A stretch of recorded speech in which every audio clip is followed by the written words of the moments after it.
നമസ്കാരം. 70ാമത് national award പ്രഖ്യാപിക്കാൻ ഒരുങ്ങുകയാണ്. പുറത്തുവരുന്ന റിപ്പോർട്ടുകൾ പ്രകാരം മമ്മൂക്കയും ഋഷഭ് ഷെട്ടിയും തമ്മിലാണ് കടുത്ത മത്സരം മികച്ച നടന് വേണ്ടി നടന്നുകൊണ്ടിരിക്കുന്നത്.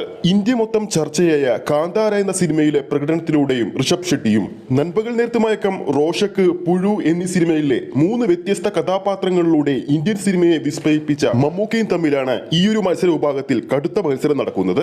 നാഷണൽ അവാർഡിലേക്ക് പരിഗണിക്കുമ്പോൾ മമ്മൂക്കയുടെ ഏകദേശം 15 തവണയാണ് മമ്മൂക്ക ഇതുവരെ നോമിനേറ്റ് ചെയ്യപ്പെട്ടിരിക്കുന്നത്. അതിൽ ഏകദേശം 5 തവണ മമ്മൂക്ക ഫൈനൽ റൗണ്ടിലും എത്തിയിട്ടുണ്ട്. മമ്മൂക്കക്ക് ആദ്യമായിട്ട് നാഷണൽ അവാർഡ് ലഭിക്കുന്നത് 1989-ലാണ്.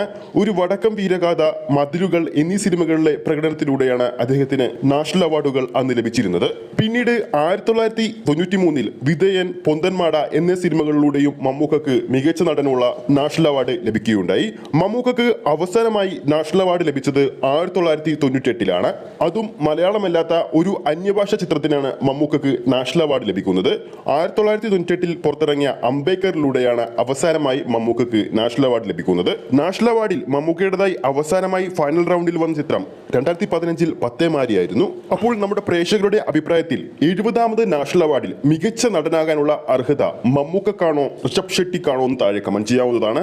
ഈ ഒരു വീഡിയോ ഇഷ്ടപ്പെട്ടെങ്കിൽ വീഡിയോ ലൈക്ക് ചെയ്യാനും ചാനൽ സബ്സ്ക്രൈബ് ചെയ്യുന്ന കാര്യം കൂടി പരിഗണിക്കുക. ഫേസ്ബുക്ക് പേജിലൂടെയാണ് ഈ ഒരു വീഡിയോ കാണുന്നതെങ്കിൽ ഫേസ്ബുക്ക് പേജ് ഫോളോ ചെയ്യുക. അടുത്തൊരു സിനിമ അപ്ഡേറ്റുമായി നമുക്ക് വീണ്ടും കാണാം.